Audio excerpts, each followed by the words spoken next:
शुरू करता हूँ अल्लाह के नाम से जो बड़ा मेहरबान नहायत रहम वाला है और दिनों के भेद खूब जानता है। अस्सलामु अलैकुम नाजरीन, मैं हूँ यासिर अरफात और आज मेरे साथ नामवर आलम दीन एजाज अहमद अदन साहब मौजूद हैं। नाजरीन, आज देखिए, इस वक्त दुनिया के अंदर एक हमने अलमिया देखा है पहली जंग अजीम का। फिर हमने उससे बड़ा अलमिया चंद सालों बाद ही दूसरी जंग अजीम का देखा। इस वक्त दुनिया के बहुत से ममालिक के पास जोहरी हथियार मौजूद हैं और दुनिया को इस वक्त एक फिर आलमगीर जो जंग है उसका सामना है। तो लेकिन हम जब मुसलमानों के माजी में जाते हैं जहाँ से इस्लाम की इब्तदा होती है, आका सल्लल्लाहु अलैहि वसल्लम हिजरत फरमा कर मक्का से मदीना तशरीफ लाते हैं। वहाँ पर एक अमन वाहिदा होता है जिसे मिसाक मदीना कहा जाता है।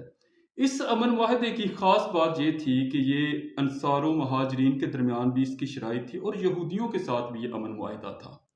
ये दो मज़ाहिब के दरमियान एक अमन माहिदा था जिसकी शराइत को इब्तदाई तौर पर तमाम फरीकैन ने तस्लीम किया। बाद में ऐसी रवायात मिलती हैं तारीख के हवाले से कि यहूदियों ने इस जो एग्रीमेंट है उसकी कुछ शिकों की खिलाफ वर्जी की, जिसके बाद ये जो माहिदा था टूट गया। लेकिन आज हम डिस्कस करेंगे कि अक़वाम आपस में मिलकर कैसे रह सकती हैं और ये जो मुआहदा था इस दुनिया का, आप समझ रहे हैं कि एक आलमी दुनिया का पहला अमन मुआहदा था ये, इसके मुआशरे के ऊपर क्या असरात हुए। तो इसके लिए इजाज अहमद अदन साहब के साथ हम गुफ्तगू का आगाज करेंगे। सबसे पहले अदन साहब, आज पूरी दुनिया के अंदर मुसलमान एक डिबेट करते हैं यहूदियों के बाईकाट की, लेकिन मसाके मदीना के अंदर हम देखते हैं कि ये जो मुआहदा है ये यहूदियों के साथ किया गया। तो जब ये पहुंचे हैं मुसलमान वहाँ पर, आपने पहले ये बताना है कि जो महाजरीन थे उनकी मुआशी सूरत हाल क्या थी, अंसार मदीना ने उनकी किस तरह मदद की और जो यहूदी थे मदीने के वो किस तरह से पेश आए मुसलमानों के साथ। इब्तदाई तौर पर आप जो फौरी तौर पर हिजरत के बाद के मामलात हैं, हम चाहते हैं कि आप उनके बारे में थोड़ी सी रहनुमाई फरमा दें। बिस्मिल्लाहिर्रहमानिर्रहीम। बहुत शुक्रिया यासिर भाई, आपने इस मौजू को का इंतखाब किया।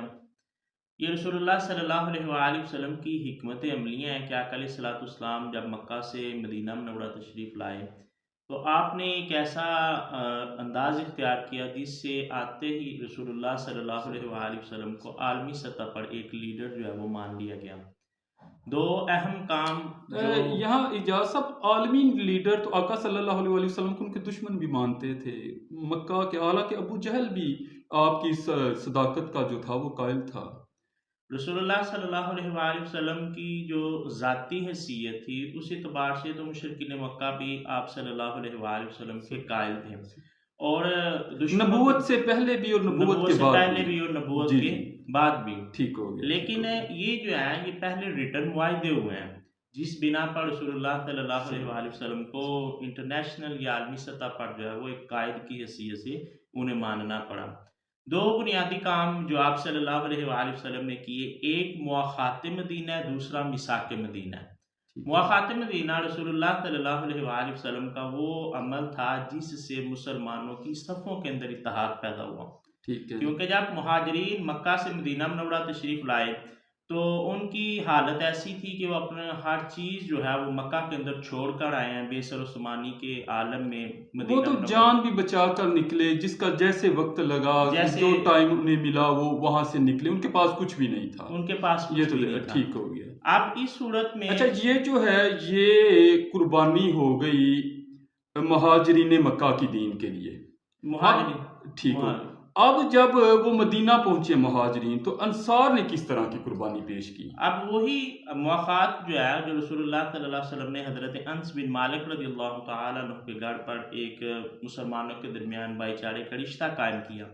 मैं ये समझता हूँ कि अगर आप सल्लल्लाहु अलैहि वसल्लम अंसार से ये कहते कि ये मुहाजिरीन हैं, इनके पास कुछ भी नहीं है, तो आप इनकी मदद करें, तब भी सहाबा उनकी मदद करते, लेकिन वो अंदाज थोड़ा मुख्तलिफ हो जाता। जो सेल्फ रिस्पेक्ट है मुहाजिरीन की मुमकिन है वो मजरू होती, लेकिन रसूलुल्लाह सल्लल्लाहु अलैहि वसल्लम की हिकमत अमली थी कि आपने हज़रत अनस बिन मालिक रज़ियल्लाहु तआला अन्हु के घर पर मुहाजिरीन और अंसार का इज्तिमा किया और एक एक मुहाजिर को और एक एक अंसारी को भाई बना दिया। इस्लाम के लिए मुहाजिरीन की ये कुर्बानी है कि वो हर चीज़ छोड़कर मदीना मुनव्वरा तशरीफ़ ले आए। बेशक। यहाँ अंसार ने जो कुर्बानी दी, उन्होंने अपने हकीकी भाई से बढ़कर मुसलमानों का इस्तकबाल किया। उन्होंने अपने घर का सामान के दो हिस्से कर दिए, एक ही था अपने मुहाजिर भाई को दे दिया, एक अपने लिए रख लिया। यहाँ तक के रवायात के अंदर ये भी मिलता है कि अगर किसी की दो बीवियाँ थी तो उसने अपनी एक बीवी को तलाक दी और अपने मुहाजिर भाई से जो है वो उसका निकाह करवा दिया। तो ये एक पहली हिकमत अमली थी रसूलुल्लाह सल्लल्लाहु अलैहि वसल्लम की, जिसकी बिना पर मुसलमानों की सफ़ों के अंदर जो है वो इत्तेहाद पैदा हो गया और वो यकजा हो गए। दूसरा जो आप सल्लल्लाहु अलैहि वसल्लम ने इक़दाम किया वो मिसाक मदीना है। वहाँ अच्छा, पर इजाज साहब, मैं यहाँ माजरत एक सवाल करना चाहिए, इसे आप चाहे क्रिटिसिज्म समझें या तनकीदी हवाला कुछ भी।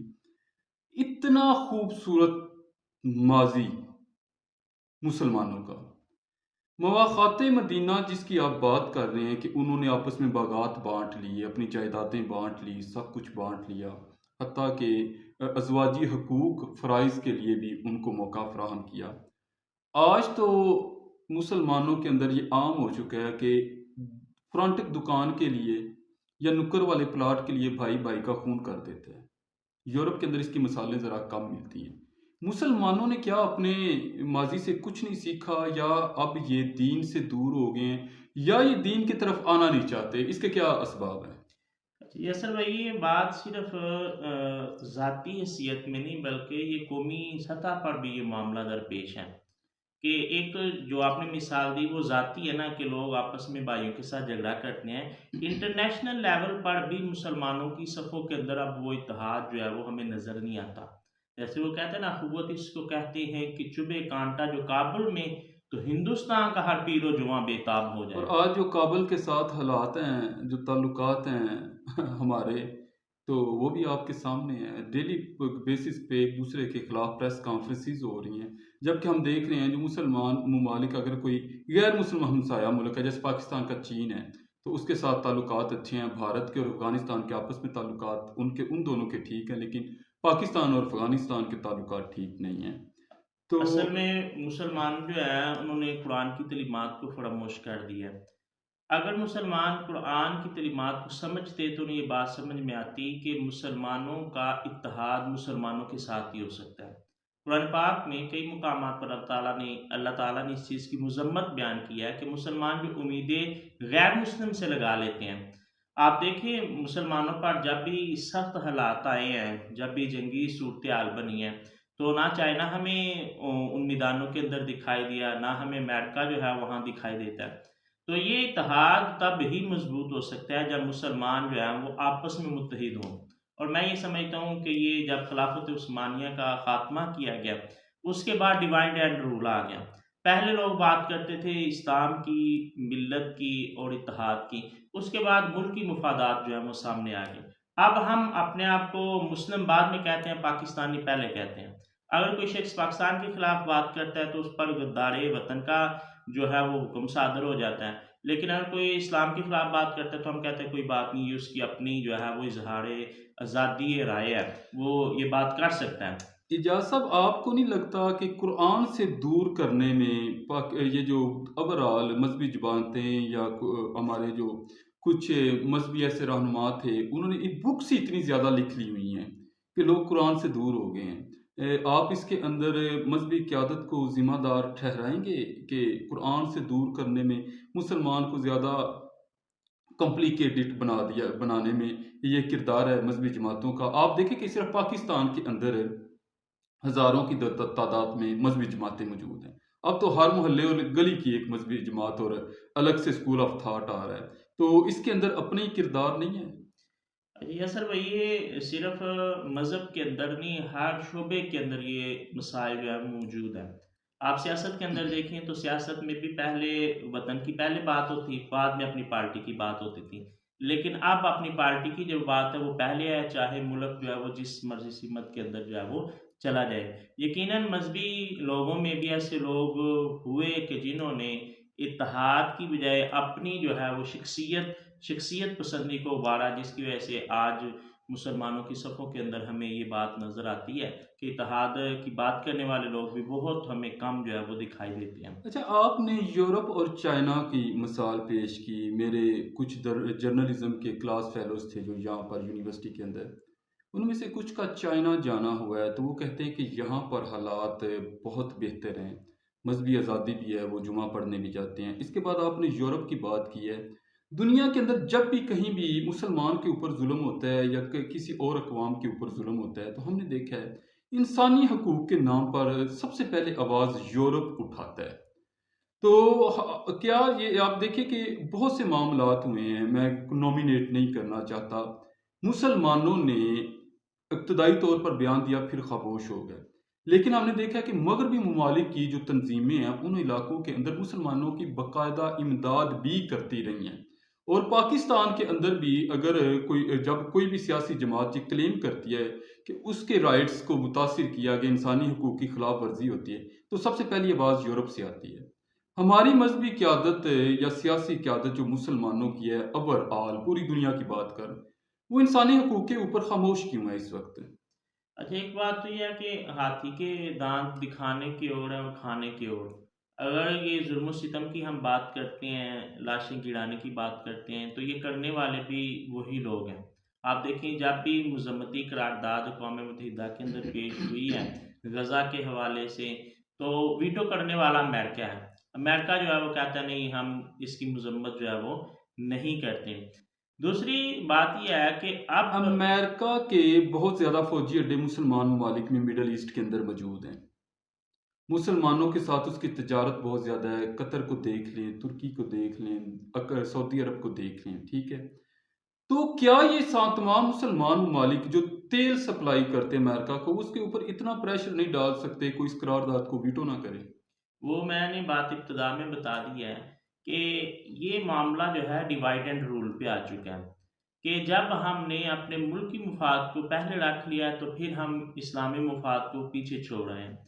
जब भी बात होती है, गज़ा की बात हो या इंटरनेशनल किसी भी इशू की बात हो, तो हम कहते हैं कि फ़लाँ मुल्क के साथ अगर हम ट्रेड को बंद करेंगे तो पाकिस्तान को ये नुकसान होगा, या लबनान कहता है हमें ये नुकसान होगा, सऊदीया कहता है जी हमारा। लबनान की भी सूरत हाल बड़ी तशवीशनाक है। तो जो भी इस्लामी मुल्क है ना, वो पहले अपने मुफाद को सोचता है, बाद में इस्लामी मुफाद की बात करता है। यूरोप क्यों यूनाइट है और मुसलमान क्यों मुंतशिर हो गए हैं? मेरा नहीं ख्याल यूरोप भी यूनाइट हो। जैसे आपने कहा कि जुल्म करने वाले भी वो हैं और मजम्मत करने वाले भी उन्हीं में से लोग मौजूद हैं। तो हर मज़हब के अंदर लोगों के रवैये मिजाज जो हैं वो मुख्तलिफ पाए जाते हैं। तो ओवरऑल जो है उनकी जो पॉलिसियाँ हैं वो यकीनन इस्लाम दुश्मन है, लेकिन उनमें ऐसे लोग भी मौजूद हैं, जैसे मुसलमानों के अंदर आपको तशद्दुद पसंद भी मिलते हैं और अमन पसंद लोग भी जो हैं यहाँ पर मौजूद हैं। अच्छा, अब हम आते हैं मसाके मदीना की तरफ कि क्लोजिंग की जा सके प्रोग्राम की। मसाके मदीना की कुछ शराइत हैं, डिवाइड हैं, जो मुआहिदा था, एक यहूदियों के साथ थी और एक अंसार और महाजरीन के दरमियान थी। अंसार और महाजरीन के दरमियान जो शराइत हैं, मैं कोशिश करूंगा कि जो नुमायां थी वो आपके सामने रख सकूं। इसमें एक है कि तमाम मुसलमान खुद को रजाकार समझेंगे अगर तो ये किसी भी स्टेट के अंदर, सिर्फ मैं इस्लामिक स्टेट की बात नहीं कर रहा, दुनिया की कोई भी स्टेट इसे अपना ले, तो मेरे ख्याल से उसे सुपर पावर बनने में सालों नहीं शायद हफ्ते दरकार हों। उसके बाद एक है कि इख्तलाफ की सूरत में आका सल्लल्लाहु अलैहि वसल्लम का जो फैसला उसे हतमी समझा जाएगा, इसके सिवा कोई चारा भी नहीं है। ये यकीनन बात जो है वो दुरुस्त है।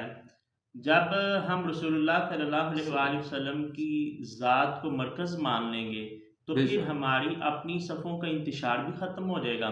फिर हम जिस तरह आज दुनिया के अंदर तज़लील का शिकार हैं, ये चीज़ जो है ये भी ख़त्म हो जाएगी। आज जो फ़िरके या एक दूसरे के साथ हमारे इख्तलाफात हैं, वो इसी बिना पर हैं कि हमने कुरान और सुन्नत से दूरी को इख्तियार कर दिया। मेरा ज़ाती ख्याल है इजाज़ साहब कि अगर कुरान की तरफ रुजू किया जाए तो कोई फ़िरका नहीं रहेगा, सिर्फ मुसलमान ही रह जाएंगे। यकीनन ऐसा ही है, कुरान और सुन्नत की तरफ जब रुजू करेंगे तो फिर फ़िरके खुद ब खुद जो हैं वो ख़त्म हो जाएंगे। अच्छा, इसमें एक और बड़ी मुझे जो बात है मेरे लिए, यानी कि एक खुशी का समा है, हैरानगी की बात भी है कि एक इसमें बड़ी ही पुरकशिश एक और थी एग्रीमेंट के अंदर बात है कि तमाम मुसलमानों के हकूक़ को फ़राइज़ मसावी होंगे, उन्हें मसावी समझा जाएगा, बराबर होंगे। हमने देखा कि अब इस्तशना है पाकिस्तान, ये मुसलमान रियासतों के अंदर प्रोटोकॉल है बादशाह सलामत के। तो अगर इस चीज़ को क्यों नहीं अपनाया जा सकता कि तमाम जो हैं रियासत के अंदर लोग तबकात उनके, मैं पंजाब की बात करता हूँ जहाँ पे चौधरी और कमी का सिस्टम आज भी मौजूद है। सिंध में चले जाएं वडेरे और हारी का सिस्टम आज भी मौजूद है। बलूचिस्तान में चले जाएं तो वो सरदार और जो जो होते हैं उनके नीचे लोग जो महताहत है वो आज भी सिस्टम मौजूद है। तो इन चीज़ों के ऊपर उलमा कराम क्यों नहीं निशानदही करते कि ये जो हकूक़ फ़राइज़ हैं ये मसावी हैं? यसर भाई, जब हम कुरान का मुताला करते हैं तो कुरान भी हमें ये बताता है कि इज़्ज़त का मेयार अल्लाह ताला के नज़दीक तकवा है, कि जो जितना मुत्तकी होगा अल्लाह के नज़दीक उसकी इज़्ज़त उतनी ज़्यादा होगी। रसूलुल्लाह सल्लल्लाहु अलैहि वसल्लम के फरामीन भी मौजूद हैं। खुतबा हिज्जतुल विदा में आप सल्लल्लाहु अलैहि वसल्लम ने फरमाया कि किसी अरबी को अजमी पर, अजमी को अरबी पर, गोले को काले पर, काले को गोरे पर कोई फजीलत नहीं। अगर कोई फजीलत है तो वो तकवा है। और इसकी बड़ी ज़बरदस्त मिसाल हमें हज़रत बिलाल हबशी रज़ियल्लाहु तआला अन्हु की सूरत में नज़र आती है कि जब मक्का फ़तह होता है तो वो बिलाल जिसकी तरफ कोई देखना पसंद नहीं करता, आज काबे की छत पे खड़े हैं और दुनिया हैरान है कि ये बिलाल जिसे कोई पूछता नहीं है, आज इस्लाम ने इसको इतनी ज़्यादा जो है वो इज़्ज़त दी है। इसी तरह दूसरा जो शादी ब्याह का मामला है, रसूलुल्लाह सल्लल्लाहु अलैहि वसल्लम ने अपनी फूफीज़ात जो है हज़रत ज़ैनब, उनकी शादी अपने आज़ाद करदा ग़ुलाम हज़रत ज़ैद से करवाई। मैं आपकी बात को आगे बढ़ाता हूँ, ये मामला सिर्फ मुआशी एतबार से नहीं है बल्कि मजहबी एतबार से भी जो तफरीक है तबकाती वो मौजूद है। एक तो हम वडेरे और चौधरी की बात करते हैं, शादी ब्याह के मामलात में तो बिलखुसूस देखा जाता है कि जी किस बरादरी से जो है वो ताल्लुक़ रखता है। लेकिन मज़हब के अंदर भी मौजूद है कि ये जी ये सादात हैं, ये जो मर्ज़ी कर लें, इनका हर सूरत में जो है वो एहतराम करना है। ये आम बंदा जो है वो उनसे हाथ भी नहीं मिला सकता, उनकी दस्तबोसी भी नहीं कर सकता। और ये आज इस ये अकॉर्डिंग इस्लाम क्या ये कंसेप्ट ठीक है? यकीनन रसूलुल्लाह सल्लल्लाहु अलैहि वसल्लम ने और कुरान ने इसकी मजम्मत की है। आका सल्लल्लाहु अलैहि वसल्लम ने काबे को मुखातब किया। आपने फरमाया काबा तेरी बड़ी इज्जत है, लेकिन एक मोहम्मद की इज्जत तुझसे भी ज्यादा है। तो हमने देखा लोगों की जो गरीब हैं उनकी इज्जतों को पामाल किया जाता है, उनको पाँव तले हाँ रोंद कर बिल्कुल, लोग कुछ आस्थानों की ये सिंध के कुछ की थी न्यूज़ वगैरह आई थी सामने, जो वो एक आस्थाने के ऊपर एक नाबालग लड़की के साथ हुआ। बिल्कुल ये चीज़ें काबिल मज़म्मत हैं और सोसाइटी के अंदर इस वक्त बहुत ज़्यादा तफरीक और तकसीम मौजूद है। और मेरी ख्वाहिश है ज़ाती के उलमा कराम जो है उन्हें इस बारे में करना चाहिए। ये जो बरेलवी हैं हमारे भाई, उनके अंदर अजमल कादरी साहब बड़ा अच्छा वर्क कर रहे हैं इसके ऊपर। जो देवबंद भाई हैं उनके अंदर तारक जमील साहब हैं। अहले तशीब भाइयों के अंदर सैयद जवाद नकवी साहब हैं और एक और हैं, मेरे जहन में इस वक्त नाम नहीं है। तो कुछ बहुत लोग से अच्छे अच्छा लोग वर्क कर रहे मौजूद हैं। हैं जो अच्छा काम करते हैं, लेकिन मसला ये है कि कुछ दरबारी मौलवी भी मौजूद हैं हाँ कि बिल्कुल, जो मेरे ख्याल से जो सारे मसले सपोर्ट मसाइल वहीं से पैदा जो होते उनको हैं। सपोर्ट करते हैं, जिसकी बिना पर ये चीज़ें जो है वो ज़्यादा उभर के आती हैं। इंसानियत की बात करने की बजाय फिर जो है वो तबकाती तफरीक की जो है वो बात शुरू हो जाती है। ठीक हो गया। अच्छा, आगे एक और ऐसी इस माहिदे की शर्त है जिसका अभी मुसलमानों को बहुत ज़्यादा ज़रूरत है, लेकिन चूंकि आपने वो निशानदही कर दी है कि कुरान और सुन्नत से दूरी है। जब वो दूर है तो उन्हें समझ नहीं आएगा, लेकिन ये कानून इसराइल के अंदर मौजूद है कि हर इसराइल का जो रहायशी है वो फौजी खिदमात पेश करेगा। ठीक है। हाँ, वहाँ पर 2 मिलियन मुसलमान हैं कमोबेश इसराइल के अंदर जो शहरी हैं वहाँ के। उनके ऊपर ये शर्त लाज़िम नहीं है, वो इस खिदमत को पेश कर भी सकते हैं और इसे इग्नोर भी कर सकते हैं। यहाँ पर मुसलमानों के लिए एक चीज़ बड़ी लाज़िम करार फौजी खिदमात के हवाले से कि फौजी खिदमात सबके लिए ज़रूरी होंगी और किसी भी स्टेट के लिए देखिए दिफा बड़ा ज़रूरी होता है। तो ये जो है फौजी खिदमात के हवाले से मुसलमान जो रियासतें हैं, कहीं तो सिरे से फौज का कोई खास कंसेप्ट नहीं है इस मौजूदा ज़माने को लेकर, और जहाँ कोई भी है भी चंद एक ममालिक के सिवा। अगर आप पाकिस्तान, ईरान और तुर्की इन 3 ममालिक को निकाल दें तो आपको पीछे मुसलमान ममालिक में कोई भी फौज नज़र नहीं आएगी बड़ी। ठीक है। तो इस चीज़ को इग्नोर क्यों किया गया इस सारी सूरत हाल के अंदर, जबकि हम बड़े कमज़ोर हैं? मैं समझता हूँ ये इंटरनेशनल लेवल पे एक साजिश हुई है और हमने कमज़ोरी दिखाई, हम उसका शिकार हो गए। कुरान का मुताला करें तो हमें बेशुमार आयात जिहाद के मौजू पे मिलती हैं। अहादीस को देखें तो रसूलुल्लाह सल्लल्लाहु अलैहि वसल्लम ने यहाँ तक फरमा दिया कि जिस बंदे को कभी जिहाद की ख्वाहिश ही ना पैदा हो तो वो निफाक की मौत मरा है, यानी वो मुनाफिक मरा है अगर वो जिहाद की। बिल्कुल मेन पिलर है ये। हाँ, हाँ ठीक है। लेकिन अब एक वक्त ऐसा गुजरा पाकिस्तान की तारीख के अंदर के जब जिहाद नाम को दहशतगर्दी करार दे दिया गया। तो मैं ये समझता हूँ कि जिस तरह आप पीर साहब, इस मेरे ख्याल से पाकिस्तान के अंदर इसे यूज़ भी इसी तरह किया गया। हमने देखा कि जिहाद के नाम पर ही पाकिस्तानी मसाजिद के अंदर जिस तरह से जुल्म बर्बरियत की गई, उन्हें निशाना बनाया गया बारूद के ज़रिए, खुदकश धमाके हुए, मसाजिद के अंदर नमाजियों की जानें ली गई, वो भी सारी सूरत हाल हमारे सामने है। जब भी कोई अदारा किसी ग्रोह को अपने ज़ाती मुफाद के लिए इस्तेमाल करता है, उसके बाद वो मुफाद ख़त्म हो जाए, तो फिर लोग दहशतगर्दी की तरफ निकल जाते हैं। शाह नूरानी रहमतुल्लाह अलैह, अल्लाह ताला उनकी कब्र पर करोड़ों रहमतें नाज़िल फरमाए। उन्हें कहा गया कि आप जो है वो फ़ौज की बी टीम के तौर पर काम करें। तो आपने कहा नहीं, बी टीम नहीं, आप ऐलान करें, हम मुजाहिदीन आपको देते हैं। तो अल्लाह ताला अगर उनके ज़रिए ये काम ना करवाता तो मुमकिन है आज बरेलवी जो गाड़ है वहाँ पे भी आपको दहशतगर्द नज़र आते हैं। तो जब भी आप बी टीम की बात करेंगे ना तो फिर मामलात ख़राब होंगे। या तो अल्लाह ऐलान कहेंगे ये हमारे मुजाहिदीन हैं, ये हमारे साथ काम करेंगे। हिडन जो एजेंडा है उसमें फिर जब मकासद निकल जाते हैं, पूरे हो जाते हैं, तो फिर वो लोग जो है वो यानी कि मिसयूज़ होते बात तो हैं, उधर ही आएगी कि इस चीज़ को भी इन्होंने अपने ज़ाती मफादात के लिए ज़ाती इस्तेमाल मुफादात। करना चाहे। अच्छा, अब जो अंसार व मुहाजिरीन के जरूर उसको मैं लास्ट एक शर्त है, फिर यहूदियों की तरफ आएंगे कि कुरैश ऑफ मक्का को पनाह नहीं दी जाएगी। मुझे तो इसके अंदर बहुत कुछ नज़र आया है, लेकिन मैं चाहूँगा कि आप मज़ीद रहनुमाई फरमा दें कि इसके पीछे क्या हिकमत थी, कुरैश ऑफ मक्का को पनाह नहीं दी जाएगी। कुरैश मक्का वो लोग हैं कि जिन्होंने मुसलमानों पर जुल्म सितम किए हैं। रसूलुल्लाह सल्लल्लाहु अलैहि वसल्लम को भी तकलीफ पहुंचाने से वो बाज नहीं रहे। उन्होंने मुख्तलिफ अंदाज जो है वो इख्तियार किए। तो फ्रंट लाइन पे जो अलल इलानी दुश्मन थे मुसलमानों के या रसूलुल्लाह सल्लल्लाहु अलैहि वसल्लम के, वो कुरैश मक्का थे।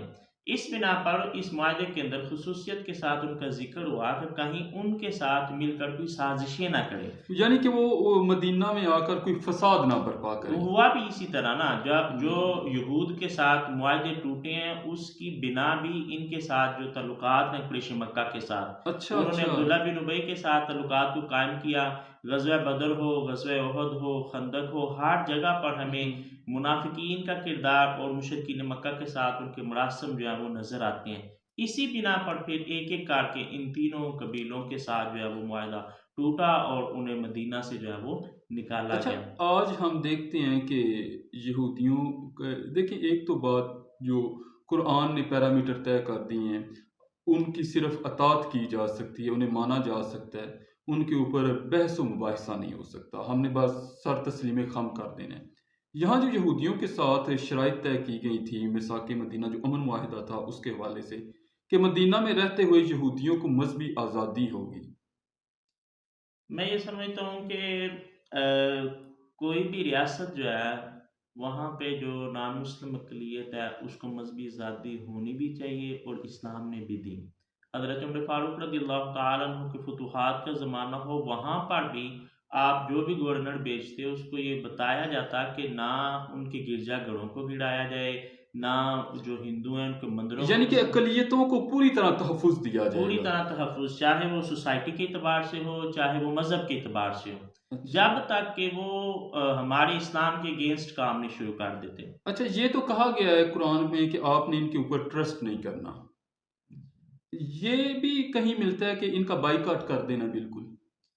ये जो बाइकआउट की बातें हैं ना, ये तो रियासती लेवल पे हैं। अच्छा। ये मज़हब के निजी साथ इनका ताल्लुक नहीं। निजी लेवल पे नहीं है। जब ठीक है। आप एक रियासत के तौर पर उभरते हैं, कोई आपके साथ मुआहदों को तोड़ता है, तो तोड़ता फिर है। इस्लाम कहता है कि उनके मुआहदों की तरफ वापस न आएँ। बाइकआउट कर फिर दो। बाइकआउट की है। लेकिन इंडिविजुअल नहीं है। बहसियत इंसान एक मोहल्ले में रहते हुए, शहर में रहते हुए वो बाइकाट वो नहीं, बाइकाट नहीं है, वो तो उनके यानी कि साथ इंसानी सतह का कोई भी बाइकाट नहीं किया इंसानी जाएगा। सतह पे नहीं है। जब हम अपने जब वो हमारे इस्लाम को या हमारी स्टेट को नुकसान पहुंचाएंगे तो उस सूरत में उनको मुआहदे उनकी तरफ लौटाने का जो अच्छा, है वो एक और हुक्म है। इसमें बड़ी प्यारी बात है कि मदीना का दिफा जिस तरह मुसलमानों पर लाजिम है, इसी तरह यहूदियों पर भी लाजिम होगा। और बैरूनी हमले की सूरत में दोनों फरीक, मुसलमान और यहूदी, मिलकर दिफा करेंगे एक जैसा। ये मैं और समझता हूँ कि ये रसूलुल्लाह सल्लल्लाहु अलैहि वसल्लम की हिकमत अमली है कि आपने ये शिक शामिल की ताकि यहूदी भी ये ना समझें कि ये कोई बाहर से एक ताकत है ये जिसने हमें फरामोश कर दिया, बल्कि दोनों को पैरेलल लेके चले, मुसलमानों को और यहूद को। और उन्हें ये एहसास दिलवाया कि अगर ये अमन मुआहदा कायम रहता है तो तुम भी मदीना के रहायशी हो, यहाँ के रहने वाले हो। जिस तरह कोई शख्स अपने घर का दिफा करता है, तुम पर भी लाजम है कि तुम मुसलमानों के साथ मिलकर जो है वो मदीना का दिफा करो। अच्छा, आखिरी बात है, फिर हम प्रोग्राम को वाइंड अप करने की तरफ जाएंगे कि इनके, यानी कि ये एक शर्त थी कि यहूदियों के अंदरूनी मामलात के अंदर मुदाखलत नहीं की जाएगी। इसे आप थोड़ा सा एक्सप्लेन कर दें कि किस तरह की मुदाखलत नहीं की जाएगी। उन्हें मजहबी इक़दामात, जो उनकी रवायात हैं, उनसे मना नहीं किया जाएगा, उनको डिस्टर्ब नहीं किया जाएगा मजहबी लिहाज से। इसको इसको कैसे एक्सप्लेन करते हैं आप? अंदरूनी मामलात तो ना सिर्फ यहूद बल्कि मुसलमानों के लिए भी यहूदियों को इजाज़त नहीं थी कि इनके इंटरनल जो मामलात हैं उनमें मुदाखलत करें। जब वो कोई भी मज़हब है अपनी इबादत जिस तरह भी करना चाहे उसको मुकम्मल आज़ादी हासिल है, उस पर पाबंदी नहीं लगाई जा सकती। जैसे हमारे हमसाए मुल्क में कहा जाता है जी ठीक है आप कुर्बानी करें, लेकिन गाय की कुर्बानी नहीं आप कर सकते। तो चूंकि इस्लाम के अंदर गाय की कुर्बानी की भी इजाज़त मौजूद है, तो इसलिए मुसलमानों की हद तक ये आज़ादी उन्हें हासिल होनी चाहिए। तो अंदरूनी मामला यहूद के जिस तरह के भी हैं उन्हें उनमें मुदाखलत ना हो, जिस तरह वो उनका मज़हब उनका दीन उन्हें कहता है उस तरह उनको रहने की इजाज़त दी जाए। और उन पर भी ये लाजम है कि वो मुसलमानों के अंदरूनी मामलात में भी मुदाखलत ना करें। अच्छा, ये मिसाक मदीना और मवाक़ात मदीना जो हुआ, जिस तरह उन्होंने महाजरीन के साथ अंसार मदीना ने अपनी जायदादें बांट ली, यकीनन बिफोर इस्लाम और आफ्टर इस्लाम इसकी एग्जाम्पल, मिसाल पूरी दुनिया में नहीं आज तक मिल सकी। जिस किस्म का ये भाईचारा और अखुवत देखी गई, इसको लेकर आप आज के नौजवान जो अपने सगे भाई का गला काटने को तैयार हैं, प्लाट के पीछे, बैंक बैलेंस के पीछे, उनको क्या पैगाम देना चाहेंगे? मुआख़ात मदीना मुसलमानों के लिए एक एग्ज़ाम्पल है। आप देखें एक तरफ तो हमें ये नज़र आता है ना कि मुहाजिरीन के लिए अंसार ने सारा कुछ आधा-आधा बाँट दिया। दूसरी तरफ और हमें गुर्बत नहीं आई। मज़े की बात यह है गुर्बत कि नहीं उसके आई। बाद कोई कहत नहीं, कोई वाज़ेह तौर मदीना बड़ा खुशहाल रहा और खुश आज तक है, और इंशाल्लाह क़यामत तक रहेगा। क़यामत तक इंशाल्लाह रहेगा। लेकिन दूसरी तरफ जो मुहाजिरीन की गैरत है उसका भी ज़िक्र ज़रूरी है कि हज़रत अब्दुर्रहमान बिन औफ़ से कहा गया जी ये आधा माल है, आप ले लें।